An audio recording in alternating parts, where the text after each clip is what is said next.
Bom, sou prefeito de registro, né? Vamos começar aí pelo óbvio, né? Ninguém deve ser condescendente com abuso de autoridade, especialmente quando há emprego de força excessiva ou prática de corrupção.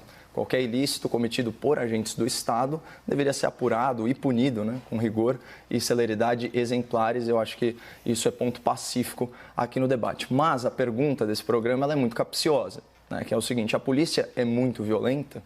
Bom, é muita desonestidade intelectual responder essa pergunta fora do contexto da realidade brasileira, porque aqui a violência é generalizada.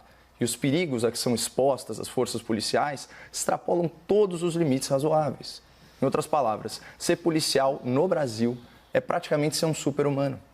Quem você conhece que aceitaria subir um morro dominado por um poder paralelo que tiraniza e explora a população local? Quem que você conhece que se dispõe a encarar criminosos portando arma militar com pistola que chega a disparar sozinha?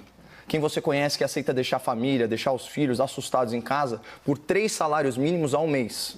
Né? Em comparação com uma pessoa comum, como eu, como você, espectador, o policial brasileiro é submetido a um nível de estresse, de ansiedade, de tensão que são inimagináveis. Porque esse é um país que se diz em paz, mas que vive em guerra, refém do crime organizado, das facções terroristas.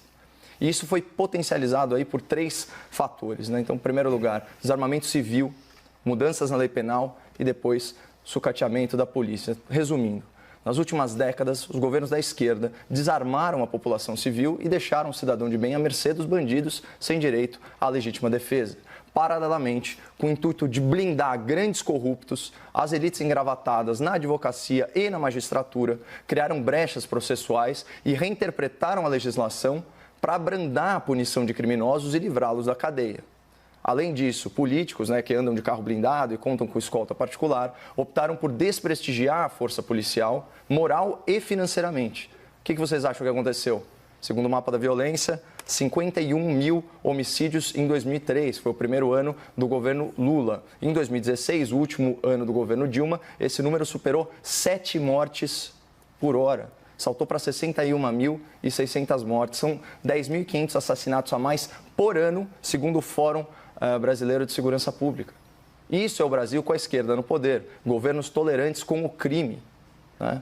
E são tolerantes porque eles próprios, muitos deles, já pegaram em armas ou já assaltaram cofres privados e públicos para financiarem as suas causas ou as suas casas, né?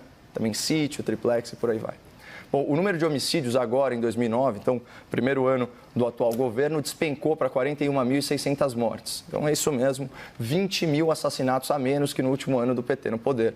Então, o que mudou tão drasticamente?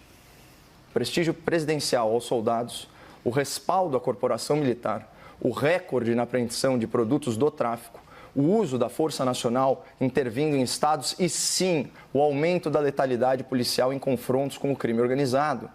Alguém tem dúvida que isso fez reduzir a criminalidade violenta?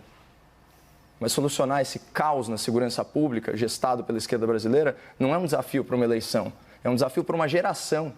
Enquanto isso, né, o cotidiano de milhares e milhares e milhares de policiais é o mesmo. Eles continuam submetidos aí a condições desumanas de trabalho, correndo riscos incalculáveis e recebendo em troca um salário bem modesto.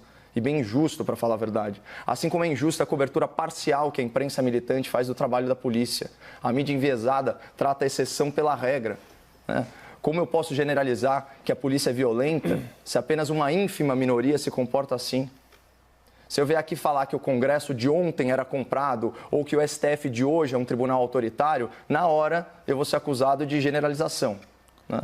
Só que reparem que o percentual de políticos corruptos no Congresso ou de ministros arbitrários no STF é muito, mas muito maior que o percentual de policiais que cometeram algum tipo de violência com a população de bem. Então, para fechar, vamos voltar à pergunta do debate. A polícia no Brasil é muito violenta?